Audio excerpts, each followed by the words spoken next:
listening to Nightmare on Film Street.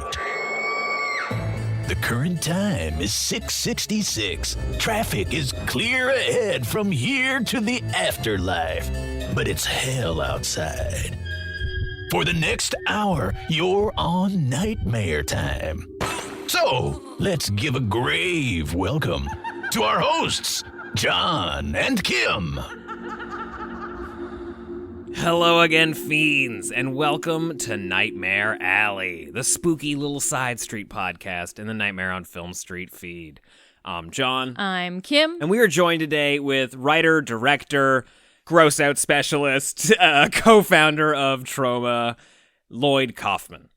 We're talking about his brand new film, #Shakespeare Shitstorm, the latest disgustingly silly movie from Troma. It is a adaptation of Shakespeare's The Tempest, which is a musical comedy with magical elements. We learned everything we know about The Tempest from Shakespeare from #Shakespeare Shitstorm. It's true. I knew nothing about The Tempest. Yeah. But there's a boat sequence, there's lots of sing-songs, and apparently lots of shit. Lots of poop. Oh man, this is, we saw this movie back at Fantasia in 2020, and it's still the grossest movie I've seen since then. If you want to see a whole group of whales just have an explosive diarrhea over some pharmaceutical corporate jerks, this is the movie for you, guys.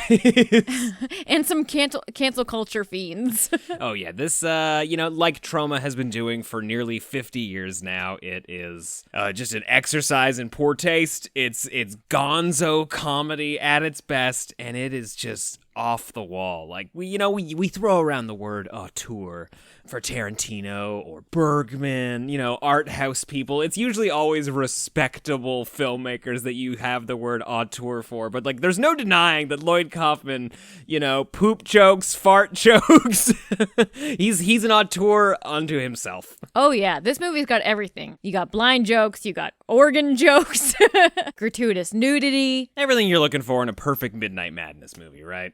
This interview was a lot of fun.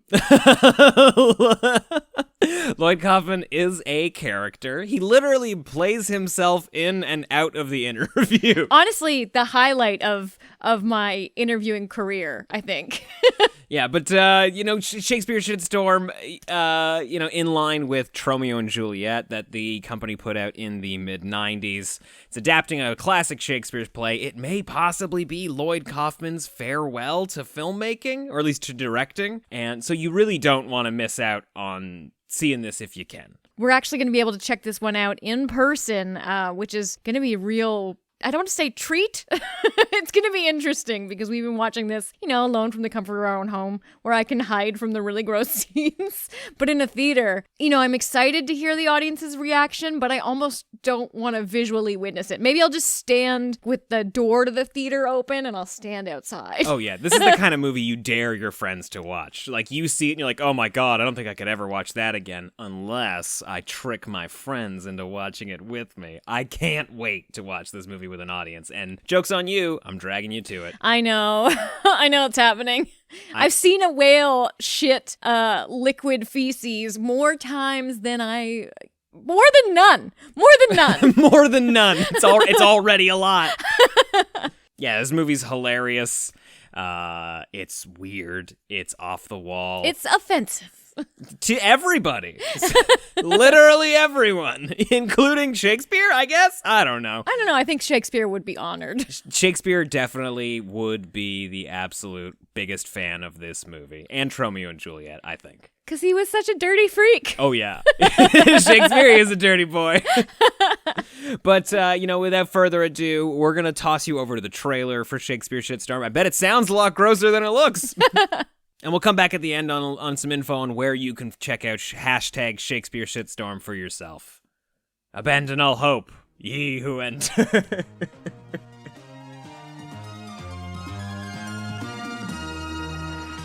Our revels now are ended, and these, our actors, as I foretold you, are spirits and are melted into air, into thin air. And like the baseless fabric of this vision, the cloud-capped mountains, the solemn temples, the glorious palaces, the great globe itself, yea, all which it inherits shall dissolve. Those scat-covered snowflakes are caught in the shitstorm! I found a cure for opioid addiction. What I didn't realize is that the opioid addiction is a $50 billion industry, enriching the elites. There I was, my life's work stolen from me, betrayed by my own sister, shunned from society. All these years I've been planning my revenge against Avon Bard and all the world. I had Ariel infiltrate their boat and using gallons of whale laxative, lured them to their doom.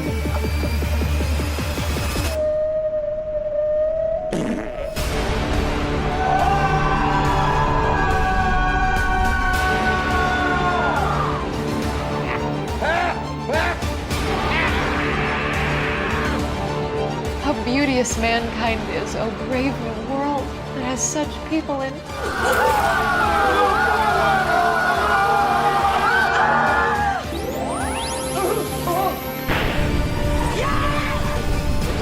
Tis I who's beckoning. Time's up and welcome to your final reckoning.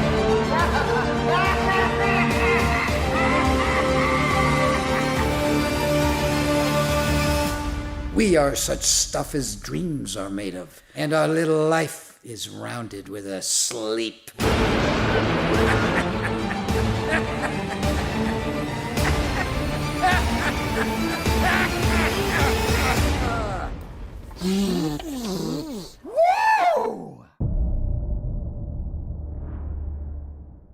Mr. Kaufman, thank you so much for joining us on the show today. It is an honor. Well, Kim and John, please call me Lloyd. Awesome. We can definitely do that. Uncle Lloyd. Uncle Lloyd. I love it. See, for some reason, even though I look a lot older, they call me Uncle Lloyd. I mean, it's fitting. You're kind of the godfather, the uncle, surrogate or otherwise of independent cinema. So I think it's an earned moniker. Thanks a lot. So tell us, like you've made a few Shakespeare adaptations now. What was it about Shakespeare that why did you want to adapt Shakespeare? Here.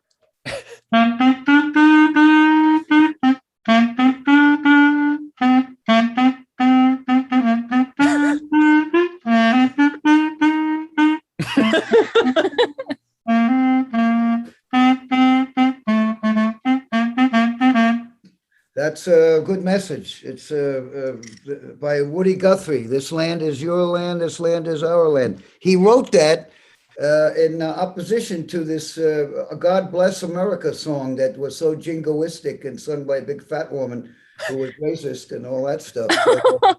I'd rather get that out for the time being. One of the few things I did during COVID was revisit my clarinet from third grade, and I can play that was about the best I've ever played that. We got it on tape. Yay! I'll play myself out too. I'll play myself out if you permit. Anyway, hashtag Shakespeare Shitstorm, based on The Tempest, my favorite Shakespearean play. Aside from the fact that Prospero is an old man, and I play Prospero, and I'm an old man, I waited until I was of a certain age, which is why James Gunn and I made Romeo and Juliet back then, because I wasn't ready for Prospero. But as I've aged and attained the age of into my 70s, I felt Prospero. He's losing power. He's been kicked out of his kingdom. The play is about losing power. It's about magic. I make movies, magic. I've been kicked out of the most of the film industry and buried deeper and deeper into the, or how do you say it, shunned deeper and deeper into the underground. And the Tempest has got a monster, Caliban. It's got a fairy, Ariel. It's got a lot of element, air, water, and fire and earth references. It's really the most, to me, the druggiest of any of them. And like Shakespeare, Tempest was his last play, and my hunch is this could very well be my last movie as a director. I'm producing some movies now for the James Gunn's of the future, one of whom is a woman. Well, James Gunn was can be a woman too. Right on. I mean, that's kind of sad to hear, but I mean, you're going out with a bang. I hope so. It's, so far, I can't say we got rejected except for Fantasia in Montreal, but we were the main film there, but they couldn't get any traction from the mainstream media because of the title, #Shakespeare Shitstorm, and pretty much all the festivals rejected the movie after that. Even the cock-sucking Toronto Film Festival on the dicks of people like Will Harris. It's a pretty snooty festival. Yeah, it's for one of the most pretentious. Who slapped the other guy? Will Smith? Yeah. Will Smith. Yeah, that's who they worship. They worship Harvey Weinstein. Will Smith. That's what they love. They love that. Abel Ferrara, who beats up, from what I heard and what I've observed, knocks women around and worse. That's what they love. So we don't have anything to do with Toronto. But a little whale poop is far too much. Well, I mean, they're playing movies that were based on Troma movies 25 years ago. You know, the Power of the Dog is clearly a remake of Bloodsucking Freaks. You know, I'm getting tired of this. That is the greatest hot take I've heard. Like, we need to get more people to realize that. Anyway, the Oscars were totally lame, and I'm very happy I have no part of that. And I've been lucky, 50 years of a failed cinema, yet I've been able to send my kids to Yale and Harvard and Columbia and business school and all that stuff. And my wife, who was the film commissioner for 20 years of the great state of New York, appointed by both Democratic and Republican governors, managed to keep her job with me attached to her. That's pretty amazing. So bravo, Commissioner. I'm sorry, go ahead. No, that's all right. She, Pat Kaufman, and Justin Martell, who at one point was my assistant, and John Brennan, who at one point was my assistant, stood in the shoes of James Gunn, and they produced with my wife, #Shakespeare Shitstorm, did a great job. It's, I don't know, have you had a chance to see it? Oh, yeah. Yes. We've seen it twice now. We saw it back at Fantasia. Oh, thank you. Thank you very much. Yeah, love this movie. I can't believe other festivals are playing it. It's perfect for their Midnight Madness category. And I haven't seen it with a crowd yet. We are going to be at Panic Fest. So we're going to get to see it with a crowd.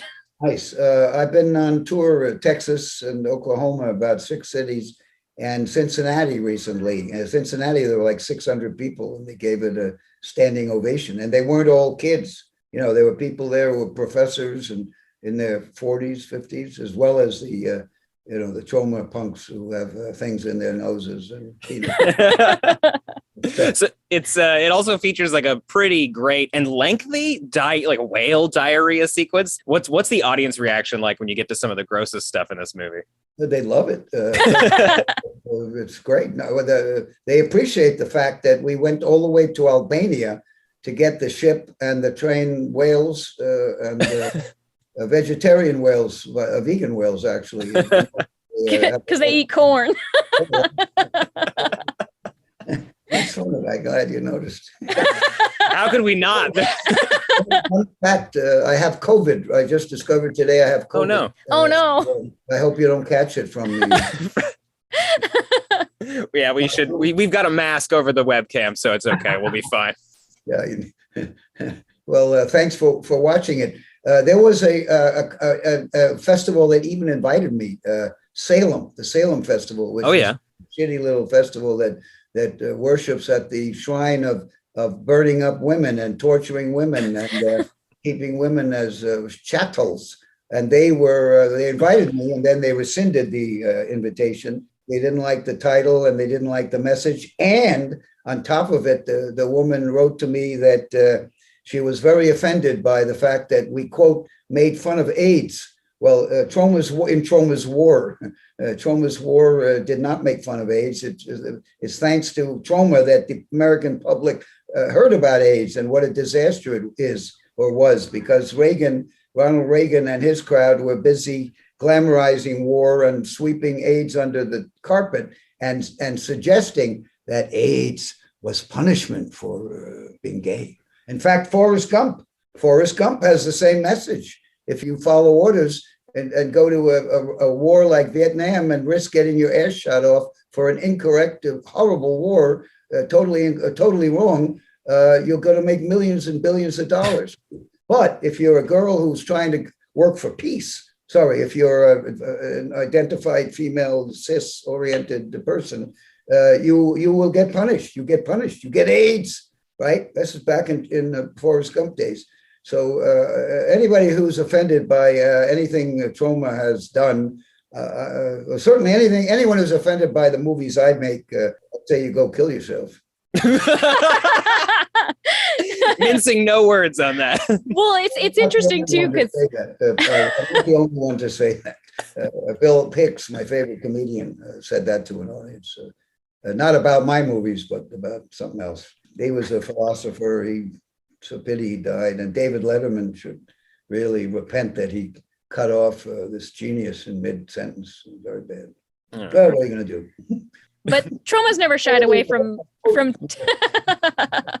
from taboo. So do you find it's harder today with all of the crazy limitations on so-called like free speech? Do you find it's harder to have as much of your like wild nudity and gross out humor? Not at all. If anything, we have about 1 million people that love Troma around, who go on our my fan site and Troma's social and my social and the people on hashtag Shakespeare shitstorm. I could have gotten them to do anything. They were so into making art rather than commercial sausages. So no, if anything, I've kept more identity than the mainstream for sure. That's very true. New York Times is jerking itself off over a movie that combines porn and what do you call it? Slasher together. Oh, wow, yeah. Isn't that original, right? What has fucking Uncle Lloyd done for 50 years? What about Blood-Sucking Freaks, which I didn't make, but Troma owns it? What about Terra Firma? What about Romeo and Juliet? Give me a break. Toxic Avenger? Yeah. We got more porn in our movies than that movie will ever see. But it's distributed by a very good big company that has a very powerful PR people, and I imagine they advertise in the New York Times. So the fact that we've been making movies in New York for 50 years, and out of our womb has emerged people like Samuel Jackson and South Park, Trey Parker and Matt Stone and James Gunn and Fergie and Paul Walker, who's dead, and all sorts of people, right? And I've written 7 books, and I've made a shitload of movies in New York City and New York State too. And my wife was a fucking, commissioner. You'd think that would be an interesting story. This sad old man who's sad old man. a huge footprint. What do you think, what's it called? The one that begins with D, where the guy talks to the camera, which is absolutely Troma. And he acknowledges that they were Troma. Deadpool. Oh, yeah, you're right. That does feel like it would come out of a Troma studio, yeah. Exactly. So, apparently the New York Times would prefer to, nurture the people about who's, Spider-Man 52. Nobody knows that that's going to open, right? So New York Times needs to let us know that. There's only $200 million in advertising. The thing is, they're not fun, and like that's the biggest thing about Troma movies is that they are fucking entertaining from start to finish. Every single one. Well, thank you, Kim. When I'm dead, I think there'll be more recognition. But right, unless COVID kills me, I plan to. I'm producing 3 or 4 movies by, as I say, Mercedes Muse, who has made Divide and Conquer, which is finished. It's a feminist, a feminist movie that's genuine, not the bullshit that comes out of these mainstream people, or the View, or those shitty women shows. And then Brandon Bassam, who wrote along with Shakespeare and us. Along with Shakespeare. Hashtag Shakespeare shitstorm. He has finished a new movie called Slashing 2, The Final Beginning, which I produced. And I've got 2 or 3 others shooting now. One is an anti-hunting movie being shot in Tennessee by a bunch of people who worked on hashtag Shakespeare shitstorm, and I'm producing that. And then there's one in England by Liam Liam Regan, who has been a part of our family for about 10 years and has made, I think this is his second series film. That's awesome. I love how much you don't quit. So I love how much you don't quit. Like, you just don't stop making movies. No, the New York Times critic, and at least they had a New York Times. It was a good review, actually. They had a real critic review, hashtag Shakespeare shitstorm. She called me a durable director. An adorable director. Oh, durable. Not durable. I'm sorry. That's what you call a backhanded compliment. Durable. Right? Is that just like won't go away? Yeah, exactly. That's right. That's the code word for get rid of him. You know, he's actually telling the truth. He's got something to say. You know, he's not trying to make sausages or use formula. And the review actually was pretty good. So I think it was pretty fair, actually. That's all right. If it had been Guillermo del Toro, who's a big Troma fan, if he had his name on hashtag Shakespeare shitstorm, they would have ejaculated all over the place. So it'll be fun to do that sometime, to get James Gunn to put his name on one of our movies and see. That'd be cool.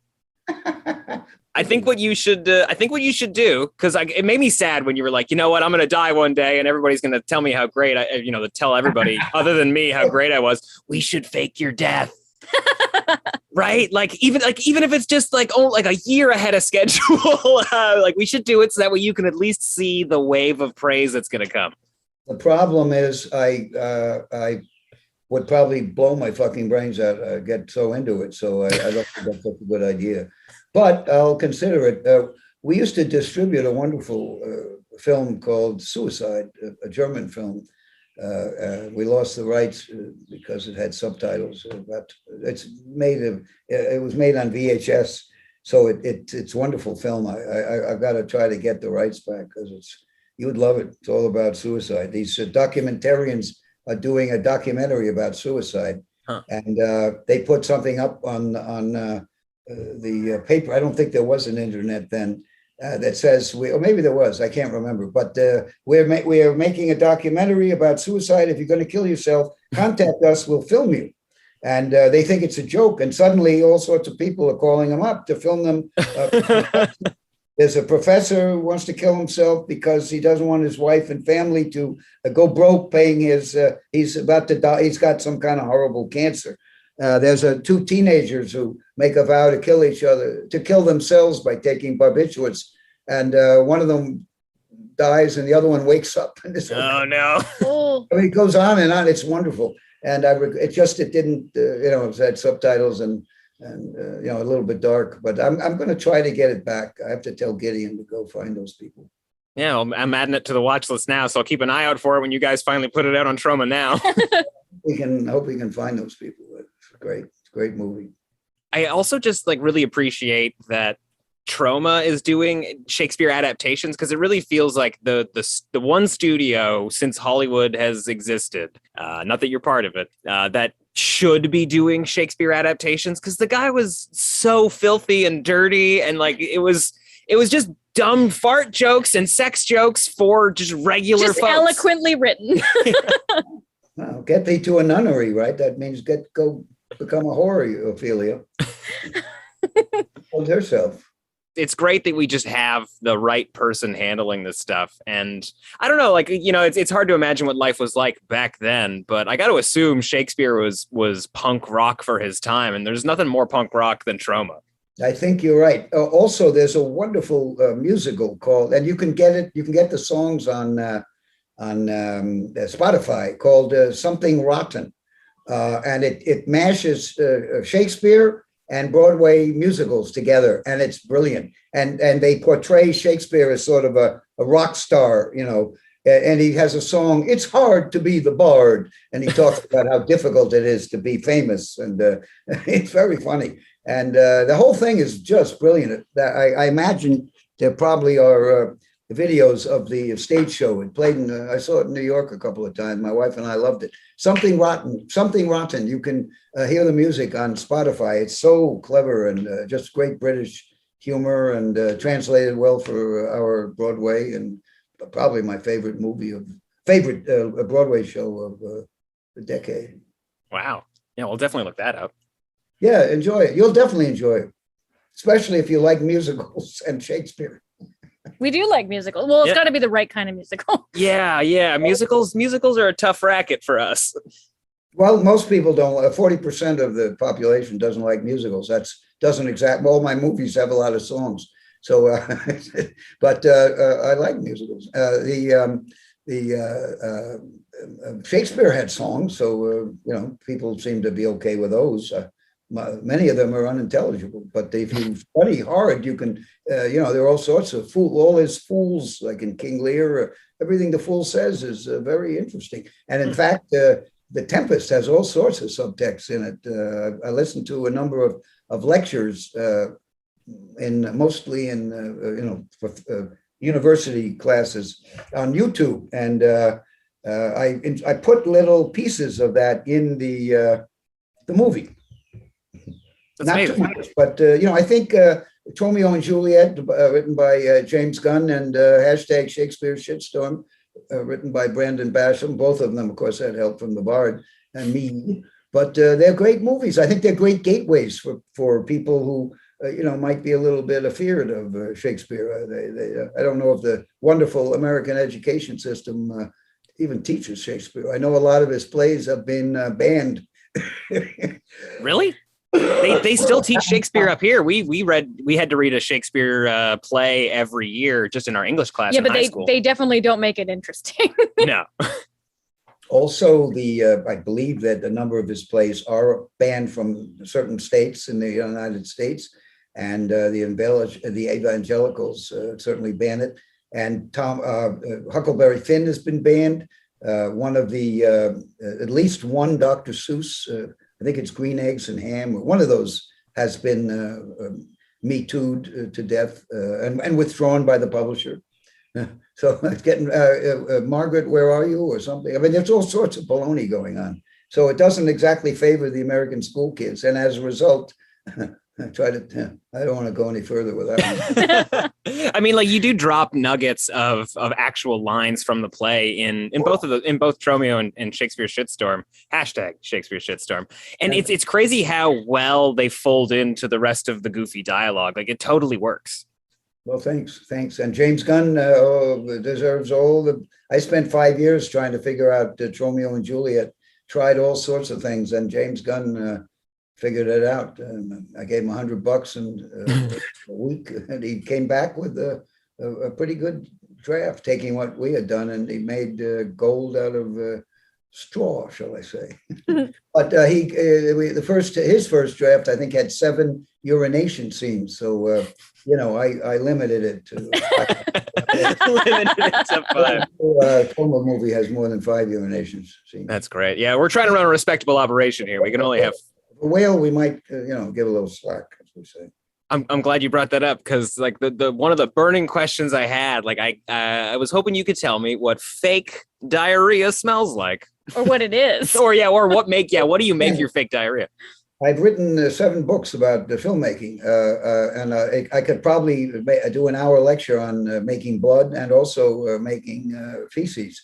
Now, the whale, we filmed about 8 days in Albania, and I think they used brownies and I'm not quite sure what they used, but they did put in the corn, and they actually had a gun that shot the stuff. Ew. But in America, Doug Sackman, who was in charge of our practical effects, especially the shitstorm, he solved that because we had to film it in a white wedding venue that was supposedly the interior of that Coast Guard boat that you see in the earlier part of the movie. So Yemen is where we went for 8 days to film the boat, and they created the whales or trained them or whatever. And all that, the shitstorm was really created by Albania. And we were the first company to film a narrative in Albania. And because the mainstream are chicken, hate to insult chickens. Chickens are not chicken. They're actually very smart. I've made 2 movies with chickens, a lot of chickens. So they weren't chicken, they were just scum, most of these mainstream people. And now that we did it and we were successful and we got pretty much a $50 million movie for under 500,000 US dollars.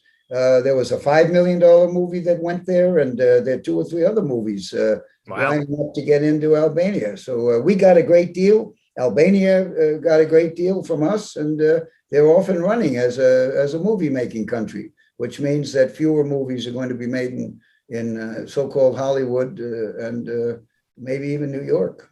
Don't know. Atlanta seems to be the big winner now, but Albania is moving up there.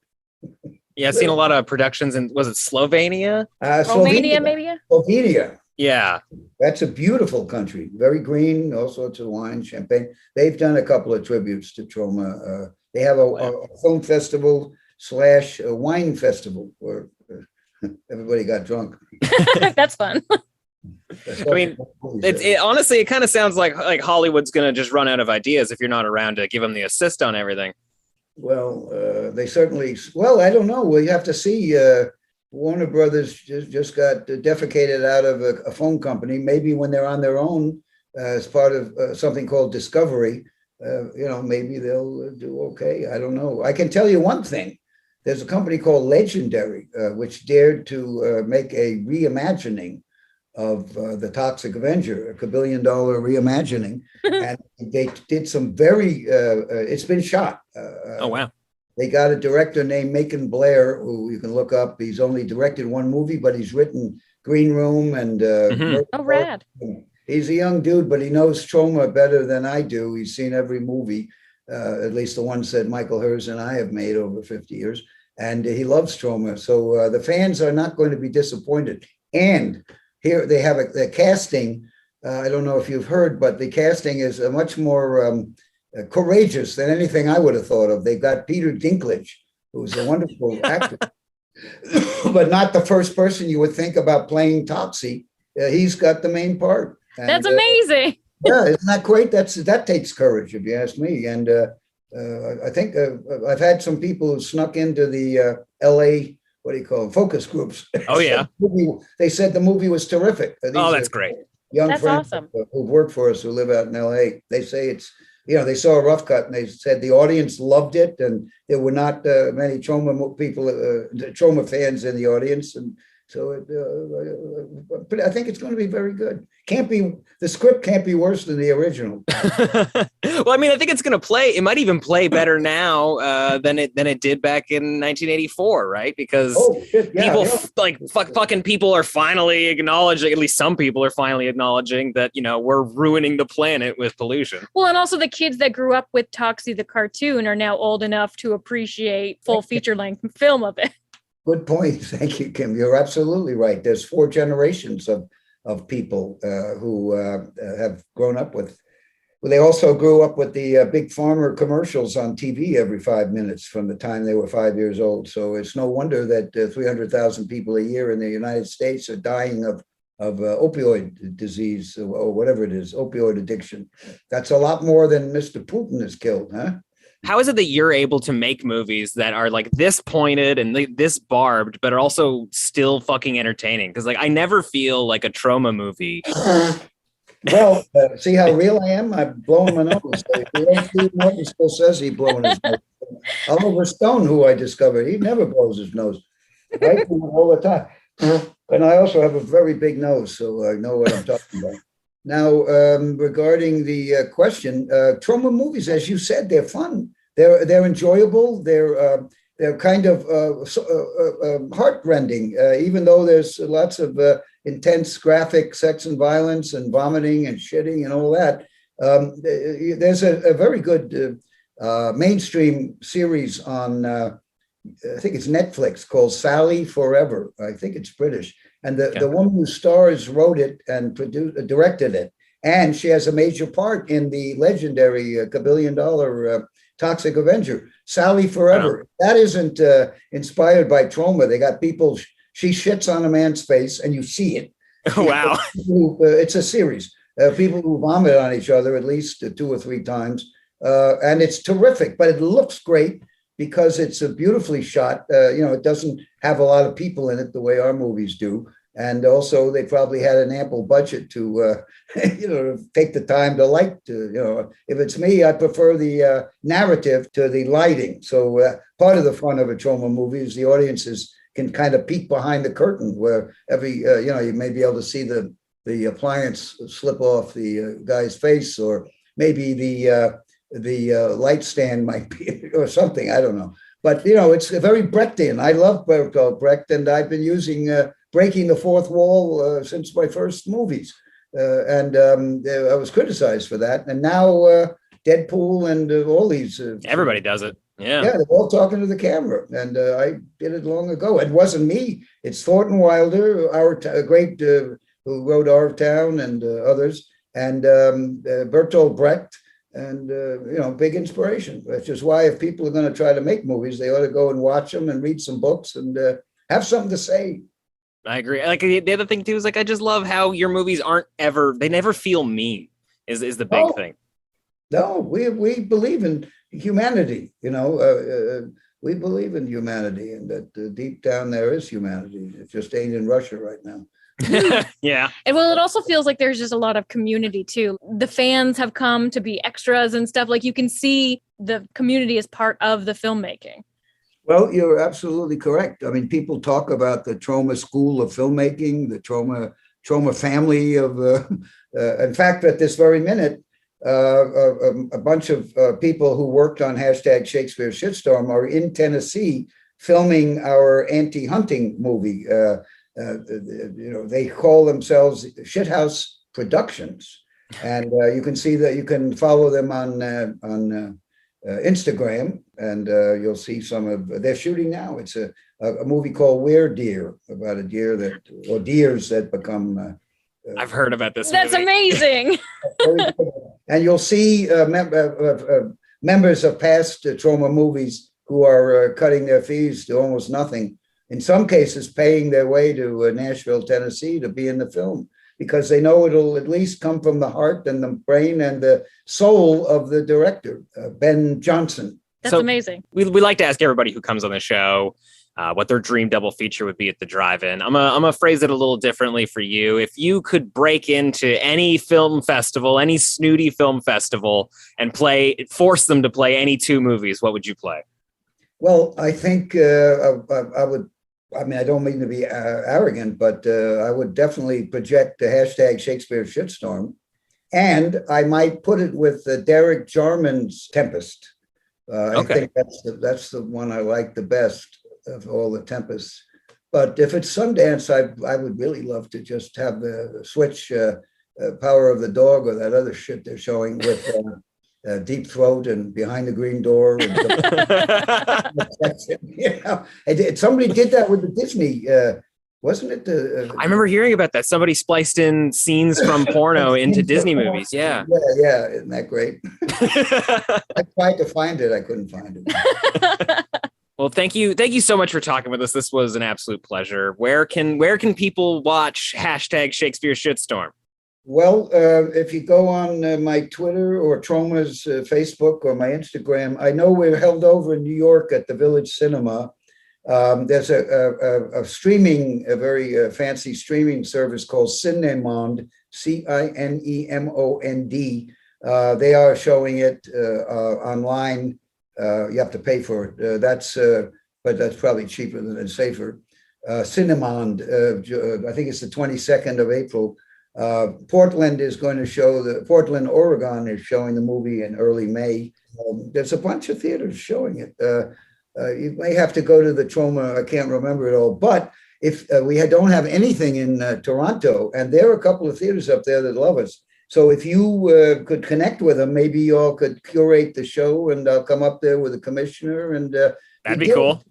Yeah, we did it for Return to Newcomb High and Return to Newcomb High. I just can't remember the name of the theater. Might be the Bloor Street Cinema, maybe. Yeah, probably. Bloor used to show us, but I don't know if it's new management or maybe we got a little too esoteric. But either that one or there's another one on in that neighborhood too, Bloor Street, or in that area. But this one is I can't remember where it is. But if you're interested, drop me an email and I'll I'll get you the names of the theaters we've done, and maybe that'd be fun for you. And we'll all, the commissioner and I will come up and sleep on your couch and smoke your and start cursing at the audience. It'll be terrific. You don't have to smoke our pot. It's legal here. It's everywhere. Isn't that great? Isn't that great? Oh boy. Well, it sounds like I need to play myself off, so maybe a little coffee. Please do. This is what this is.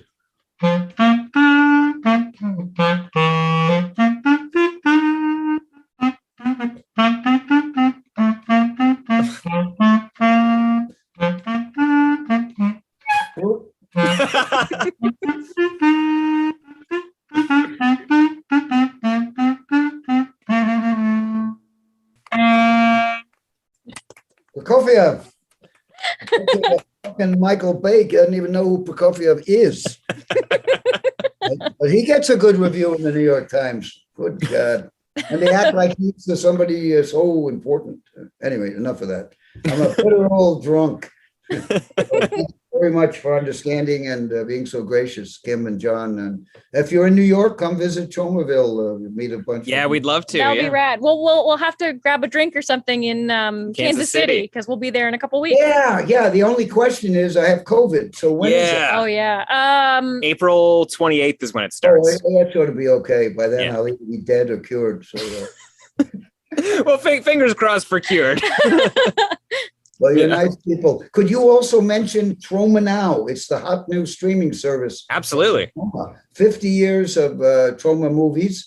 There's probably 1,000 different movies and documentaries and my make your own damn movie lessons and music videos. And then every month we put up new, the James Gunn's and Mercedes, the Muse of the Future. And, 5 or 6 new movies every month that are all genuinely independent and personal and entertaining, and it's a wonder. And it's free the first month. Yeah, it's free, so you can have some fun and then get rid of it if you don't think it's your cup of. Honestly, it's a great streaming service. Like, it's amazing how much special features you have on there. Like, it's as good as the Criterion streaming service. Like, I can watch the Toxic Avenger with director's commentary tonight if I want to. Which you don't normally get with streaming services. You normally just get the film, and you're lucky if you can even get subtitles or captions. Thank you. Thanks. And we our fans are our secret sauce. They really. I mean, you guys. We get no support from the mainstream. It's really the internet, the angry video game nerd, Hack the Movies, Newgrounds, the last podcast on the internet has spoken. They love hashtag Shakespeare shitstorm. So. It's because you're making movies for the people. It's because we're all outcasts, right? Yeah. We're all outcasts. Not you, Kim. Maybe John, but not you. Thank you so much, Uncle Lloyd. We'll talk to you again soon. I hope you feel better. This was a lot of fun. I feel cured.